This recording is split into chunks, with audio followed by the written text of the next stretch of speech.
De la mi-journée, 3-1, Renaissance s'est imposée sur Nzaki Mwena. Sur ce score au stade Père Raphaël de la Kétule en clôture de la manche allée de l'entente provinciale de football de Kinshasa, le club de Binza Delvo aurait tout intérêt à mettre à profit la trêve avant la manche retour.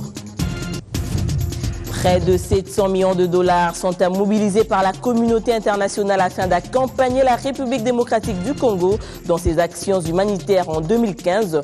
Tel est le montant fixé dans l'état des besoins du plan de l'exercice en cours. 4 personnes assassinées à Beni par les rebelles Hutus des forces démocratiques pour la libération du Rwanda alors qu'ils sont traqués par les FARDC en pleine opération Sukola 2. C'est à perdre son latin. Il y aurait urgence à neutraliser ces insurgés. Des rebelles des FDLR persistent dans leur forfait. La dernière bravure en date est l'assassinat des 4 personnes à Beni, territoire où sont déployées des troupes des FARDC engagées dans l'opération Sukola 2. En 48 heures, 28 personnes ont perdu la vie dans la contrée. Erika Smouissi. Les éléments identifiés aux rebelles ougandais ADF ont frappé encore la nuit du mercredi à ce jeudi 5 février 2015 en territoire de Beni. Ils ont tué de nouveau 4 personnes et blessé une dans le village Kambiamiba, situé sur la routier Mbao Kamango en territoire de Beni. En croire les sources proches de la société civile du secteur de Beni Mbao, les victimes sont mortes à coups de machette pour des causes inavouées. Les mêmes sources précisent que les victimes ont été achevées dans leurs maisons respectives et sans aucun secours. Les infortunés sont originaires de la cité de Ouika, chef-lieu du territoire de Beni et de la localité de Mbaou, 2 milliers situés respectivement à 18 et 24 km au nord de Beniville. Des sources officielles contactées confirment l'incursion de ces rebelles dans ces villages, mais ces réserves de délivrer un quelconque bilan. Le lieutenant-colonel Célestin Guélé-Kabloko Kabouji, porte-parole militaire des opérations Sukola en visant à éradiquer les rebelles au Ougandais ADF, confirme que les FARDC sont à la poursuite des assaillants. Il appelle aussi la population à prêter crédit à son armée. Ce cycle de violence aurait fait face pendant que le chef de l'exécutif provincial, Junior Kivu, est à Beni depuis l'après-midi du mercredi 4 février. Ces 4 personnes tuées portent à 28 le nombre de victimes des actes terroristes en ville et territoire de Beni à l'espace de 2 jours seulement. Notons afin que cette résurgence des cycles de violence inquiète de nouveau au plus haut niveau les Bénitiens qui pensaient fumer les calumet de la paix après un long moment d'accalmie sous la mesure de couvre-feu sec. Juste à côté, à Rutshuru, la cité de Kiwanja s'est embrasée dans des heurts communautaires suite à l'assassinat d'un dénommé Kambere Kivava par des agents suspectés d'appartenir à la milice Nyatura de la communauté Hutu. Patrick Saloura. Boutiques, magasins, marchés et écoles sont restés quasi fermés ce jeudi dans la cité de Kiwanja, en territoire de Rutshuru, à une 70aine de kilomètres au nord de Goma. À la base de cette paralysie d'activité, l'assassinat la nuit du mercredi à ce jeudi de M. Kambere Kivava au quartier Mabungo, un commerçant très influent de la communauté Nandé, tué par des présumés combattants Nyatura de la communauté Hutu. Ces mêmes assaillants ont aussi tué un militaire FARDC venu en intervention dans ce quartier Mabungo après avoir entendu les coups de feu. Ce matin, les jeunes de la communauté Nandé, pris de colère, ont incendié 5 maisons. Des membres de la communauté Hutu au quartier Mabungo, a déclaré le chef de cité de Kiwanja, M. Michel Magenda, contacté ce jeudi. Pour tenter de calmer la tension entre les Nandé et les Hutus, une réunion d'urgence entre les représentants de ces 2 communautés a été convoquée par le chef de cité de Kiwanja, en présence du commandant secteur FARDC, le colonel David Lusenge. Selon Michel Magenda, les 2 communautés se sont convenues de fumer le calumet de la paix. La situation restant volatile à Kiwanja, un dispositif policier a été déployé dans toute la cité de Kiwanja. Même tragédie à Bukavu où toute une famille d'un pasteur protestant a été calcinée dans l'incendie de sa maison et on dénombre 7 morts. Auteur et cause demeurent inconnus jusqu'à présent. Joseph Amani. Dans la ville de Bukavu, c'est la consternation qui gagne les esprits de la population. Personne ne parvient à réaliser le degré de la cruauté qui s'est abattu sur les foyers de ces pasteurs protestants. Il était 23 heures locales. Sous une pluie fine, les assaillants se sont pointés à la fenêtre. Ils ont cassé la vitre et les occupants se sont regroupés dans une seule chambre en criant au voleur. N'ayant pas réussi à pénétrer à l'intérieur de la maison, les malfrats ont mis le feu sur la maison après l'avoir aspergé de l'essence. Silence, 7 personnes brûlées vives et la maison complètement rendue aux poussières. Et tous les biens de valeur réduits en cendres. Parmi les victimes, il y a la mère des familles et 7 enfants. Parmi les enfants, le plus âgé avait 19 ans et le cadet avait 7 ans. Signalons tout de même que le camion anti-incendie de la MONUSCO est arrivé juste après et il a réussi à éteindre le feu qui commençait déjà à embrasser la maison voisine. Tous les 7 corps ont été retirés de décombres en présence des autorités provinciales. Selon les informations recueillies sur place, les responsables de cette famille vivaient en conflit avec ses collègues où il assumait le poste de vice-président. Toutes ces tueries du Kivu ont été condamnées par le ministre de la Communication et Médias, de même que la manipulation de l'opinion lors des émeutes de janvier dernier à Kinshasa et dans d'autres villes sur la nouvelle loi électorale. Lambert Mende Malanga a animé hier une conférence de presse. Ces points de presse est apaisanti sur les événements du 19 au 20 janvier dernier à Kinshasa et dans tout le pays. Pour Lambert Mende, les gouvernements déplorent et condamnent tous les actes criminels commis sous couvert des manifestations. C'est ici l'occasion pour les porte-paroles du gouvernement congolais de s'attaquer avec photos à l'appui à la manière dont une certaine presse a relayé ces événements. Le gouvernement de la République déplore la manière dont une certaine presse périphérique a rendu compte de ces tristes événements. Manière qui tendait littéralement à mettre de l'huile sur le feu, en relayant avec une étonnante complaisance les rumeurs les plus folles, dont on connaît le potentiel déstabilisateur dans le contexte d'une culture de l'oralité comme la nôtre. Lambert Mende a aussi revu à la hausse les nombres des victimes. Après avoir annoncé 14 morts, dont un policier, le gouvernement de la République, qui vient de terminer à rassembler des données qui ne lui étaient pas disponibles auparavant, doit en toute responsabilité revoir à la hausse le nombre de personnes décédées lors de ces tristes événements.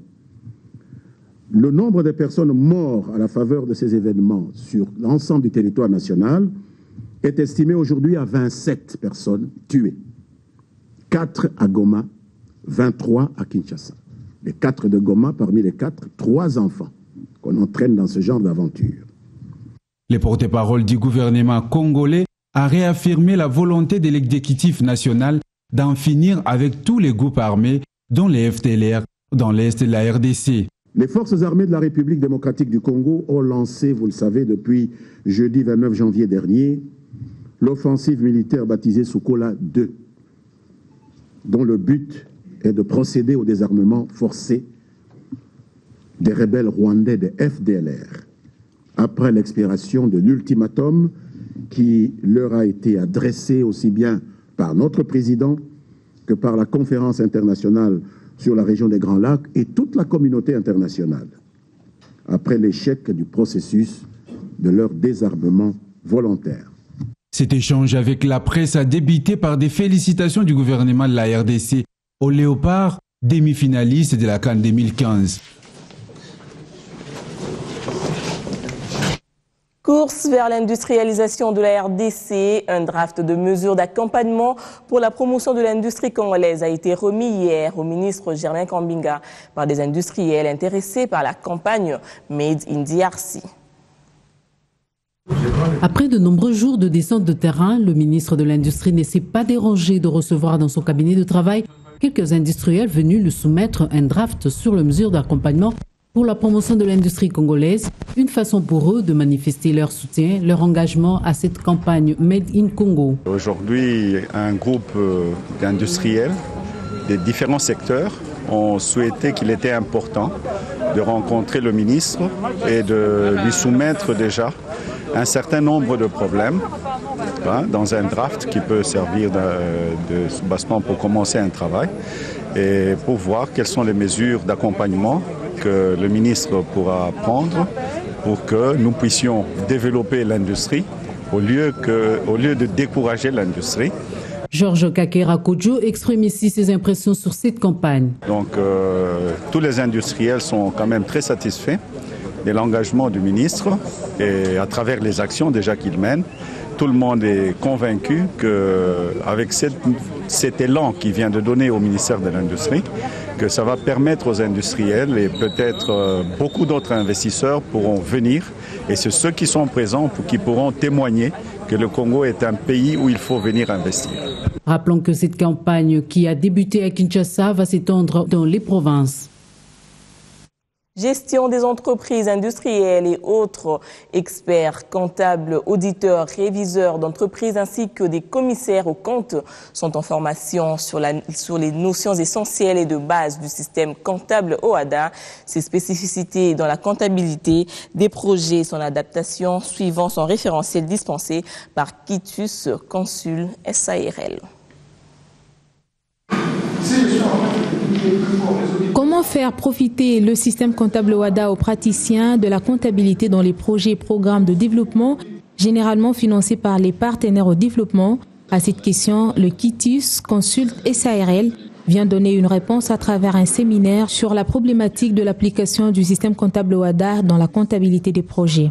Nous n'étions pas sûrs qu'après l'adhésion de la RDC à l'OHADA, les projets étaient suffisamment informés sur le nouveau système comptable. Pour les sociétés commerciales, nous n'étions pas sûrs qu'il pourrait être appliqué tel quel dans les projets. C'est pourquoi nous les avons invités à réfléchir ensemble.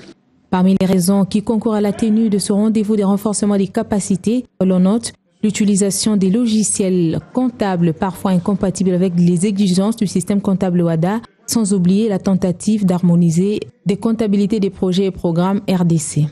Tout plan comptable général passe par le faciès. Après, on a d'abord sa conception, sa réalisation, son adaptation et sa révision. Mais le plan comptable général congolais qui nous a pratiquement aidé pendant plusieurs années n'avait pas subi de révision aussi longtemps que sur le plan, des affaires, il y avait beaucoup d'avancées déjà.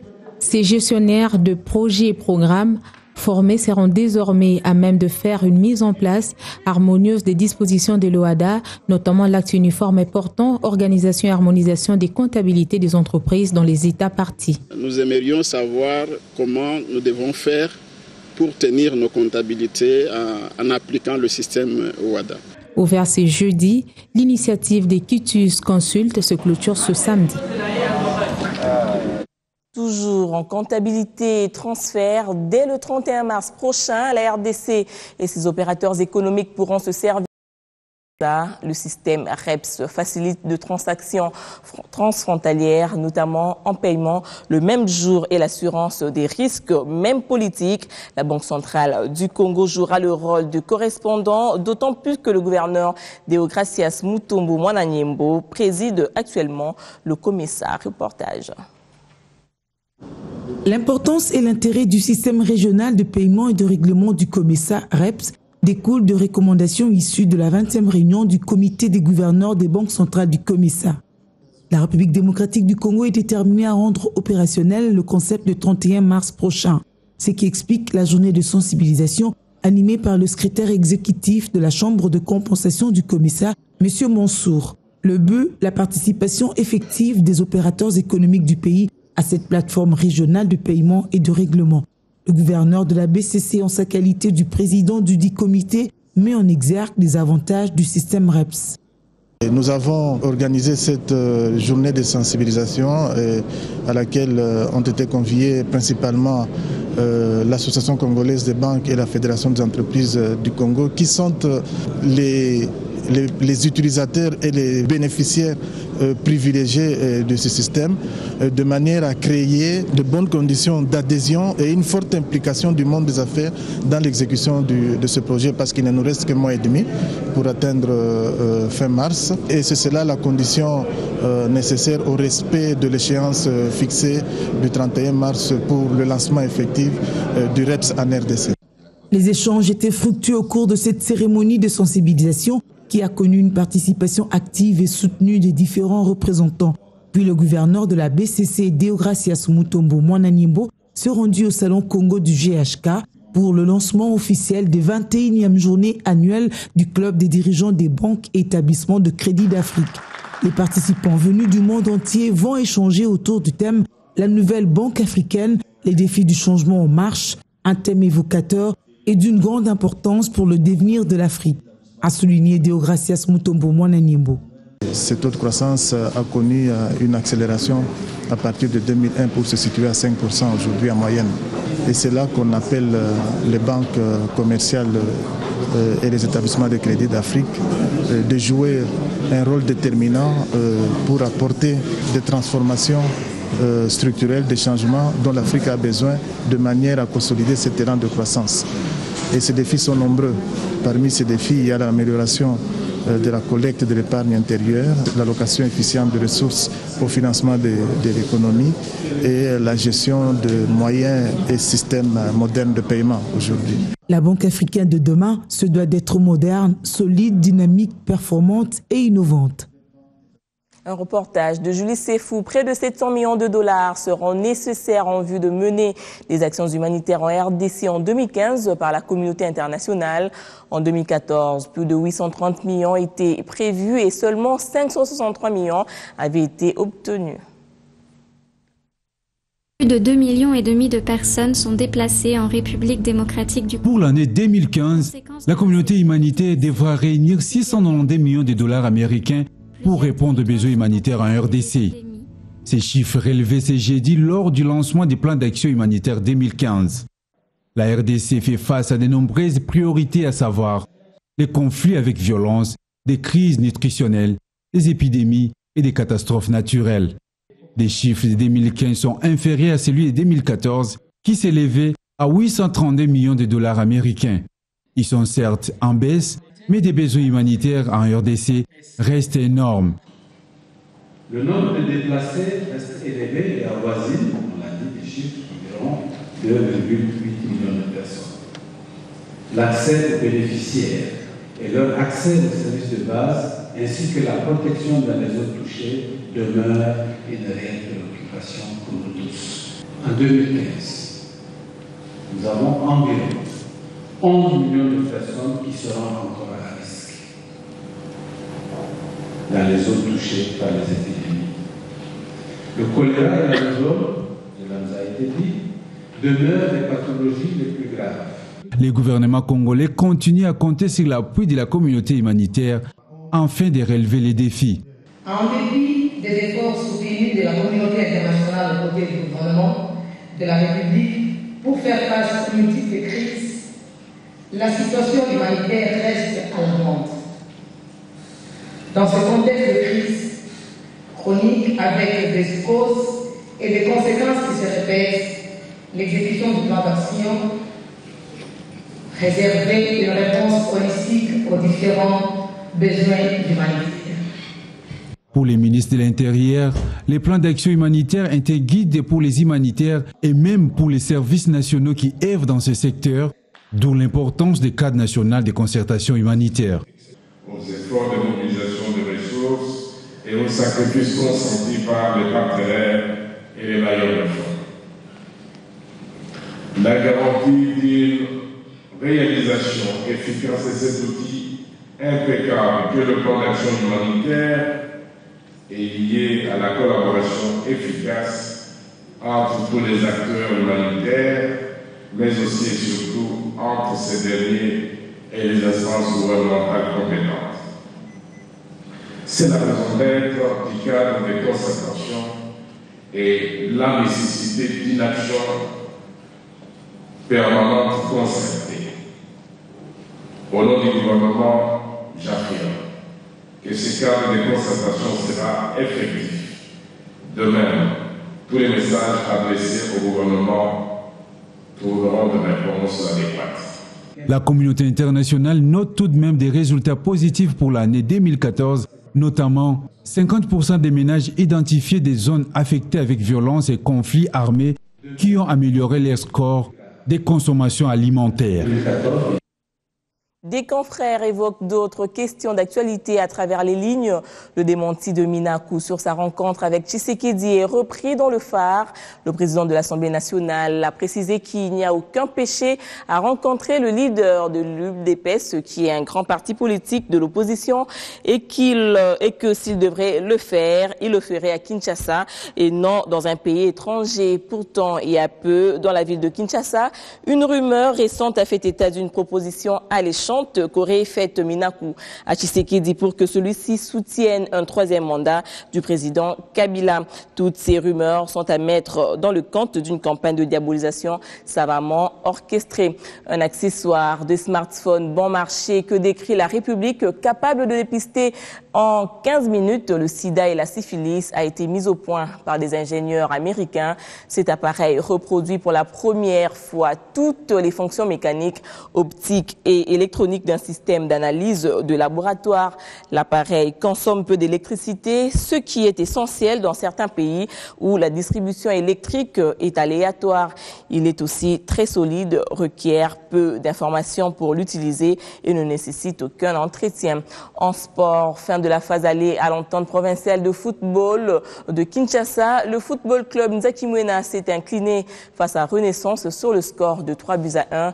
La phase aller se clôture en particulier pour Renaissance contre Jacques Héritage le week-end prochain.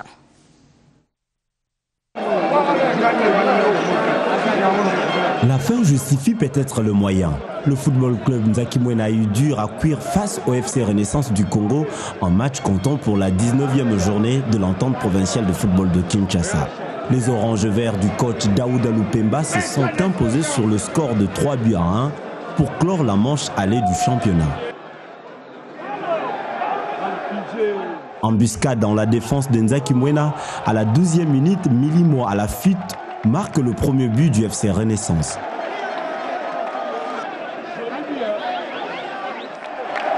À la 21e, Joël Ubuna lobe le portier Makengo de Nzakimwena et passe à 2-0. Lutonadio Mongala réduit le score d'une belle frappe qui pousse Moulimbi Moulamba à revoir ses filets. La deuxième mi-temps sera dominée par Nzakimwena qui va mettre le pied sur le ballon et va chuter dans le temps additionnel par un but de Lokwantimba. Nos adversaires viennent de 3 rencontres dans ces temps-là, donc ce n'était que normal. Ils avaient les jambes en compétition. Ça évolue bien. C'est vrai, on a eu quelques problèmes sur le plan physique, ça il faut l'avouer. Mais bon, je pense que quand on marque 3 fois, c'est pas par hasard, donc on a joué. Côté Nzakimwena, on ne perd pas l'espoir. Le président du club parle de l'inexpérience de ses poulains et du manque de présence dans les grands matchs. Je pense qu'on est battu, mais je pense que les joueurs n'ont pas écouté les consignes de l'entraîneur. Nous voyons voir au match retour. Ce n'est pas grave, mais on a encore 18 matchs à jouer pour la phase retour aussi. Nous avons dominé le match, mais je pense que nos joueurs n'ont pas l'expérience de jouer un grand match pareil. Et je pense qu'au match retour, on va se corriger. On remercie les propriétaires de l'équipe, Jean-Pierre Moutamba, de tout ce qu'il fait pour la jeunesse sport congolaise, surtout son équipe FC Nzakimwena. Avec cette victoire sur Nzakimwena qui est 13e du championnat, le FC Renaissance remonte à la 3e place au classement partiel et compte conclure un bon résultat samedi contre Jacques Héritage pour prendre la 2e place. En santé, 80% des Africains sont soignés au moins une fois par la médecine alternative selon l'évaluation de l'OMS. Des chiffres qui prouvent que cette branche de la médecine s'enracine dans la société. Mais seulement une controverse se développe entre les praticiens de la médecine moderne au sujet des produits naturels utilisés dans la médecine complémentaire, suivant le dossier de ce journal.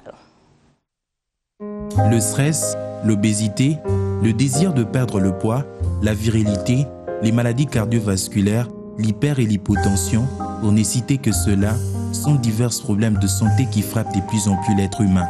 L'homme moderne serait le plus exposé au regard surtout de son mode de vie, un facteur favorisant la plupart de ce trouble.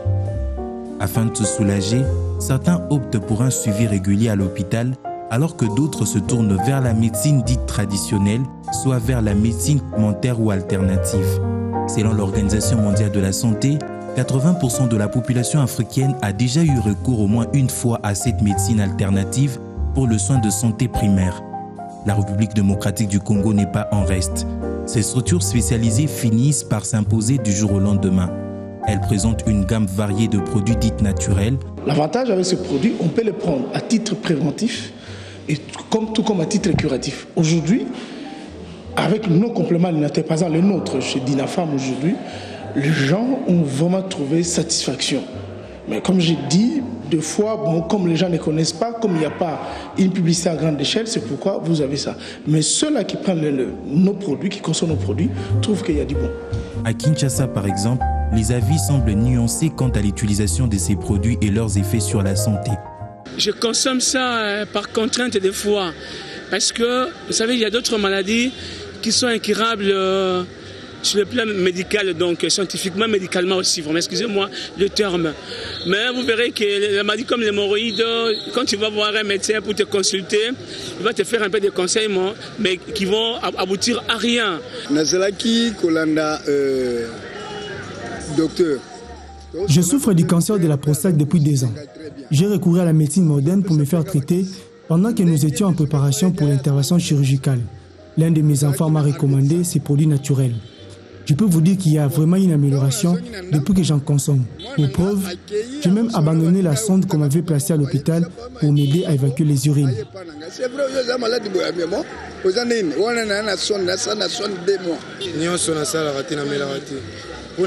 Les produits dits naturels ne m'inspirent pas confiance, étant donné qu'on n'a aucune idée sur le potentiel effet indésirable. Et surtout parce qu'il se pose un problème de dosage qu'on n'arrive toujours pas à maîtriser. Interrogés à ces sujets, certains professionnels de la médecine moderne évoquent un amalgame dans la pratique de cette branche de la médecine. Quand on parle de médecine palliative, c'est cette médecine qui s'occupe des maladies évolutives chroniques et qui se trouvent en dernière phase. C'est tous ces soins qu'on donne qui ne s'occupent pas vraiment du traitement des fonds, parce que le traitement des fonds soigne la cause selon l'étiologie. Ce n'est pas le fait de donner une certaine alimentation et appeler ça palliative. D'abord, les mots, ce n'est pas ça. Il faut qu'on respecte les choses et qu'on soit honnête. Ce sont ces choses qu'on est en train de voir présentement et ce sont des firmes qui viennent et qui nous présentent ça comme des compléments alimentaires à donner aux gens. Parce que si quelqu'un déjà mange bien, je ne sais pas pourquoi on donnerait des compléments alimentaires. Parce que maintenant, on veut des compléments alimentaires alors qu'on mange déjà. Je ne sais pas, on va compléter quoi. Il faudrait qu'on fasse très attention à ces choses-là. C'est visiblement un bras de fer qui s'ouvre et que seule la loi pourrait trancher, même si jusqu'à présent ni l'autorisation, encore moins l'interdiction n'est exprimée officiellement par les législateurs congolais. Au-delà de la controverse qui peut exister sur le bienfait et les inconvénients de ce produit dit naturel, la nécessité demeure de non seulement se rassurer de sa plainte ou de son état de santé avant de recourir à tel ou tel autre traitement, mais aussi d'adopter une hygiène de vie axée essentiellement sur une alimentation saine et équilibrée, accompagnée des exercices physiques réguliers, et c'est là dans la mesure de ce moyen.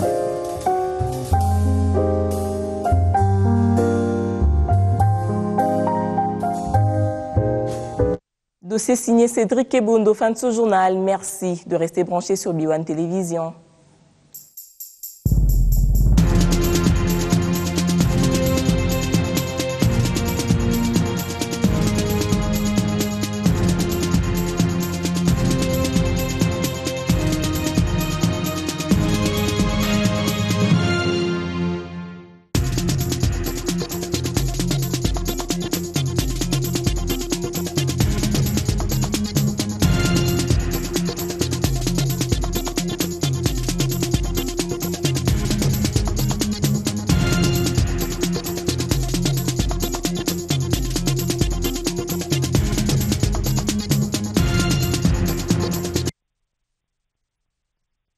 Ce programme vous a été offert par Honda, le pouvoir de rêve.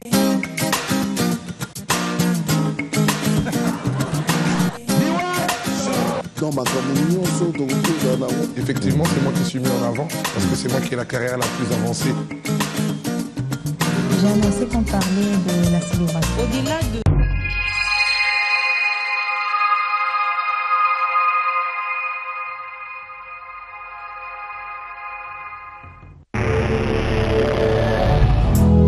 pour un Congo émergent,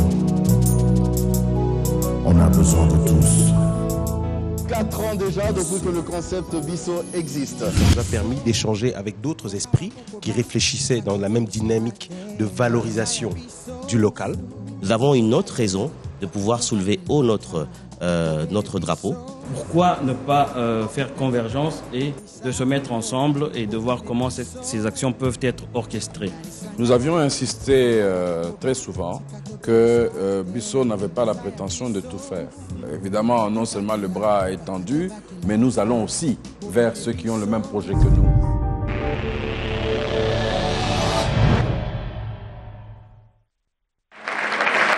Est-ce qu'on peut applaudir mieux que ça? Ah, faut nous encourager aussi, hein.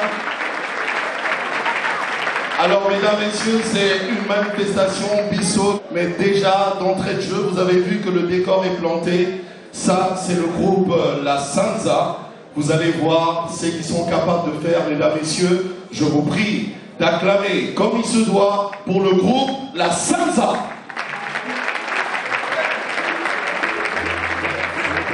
Go.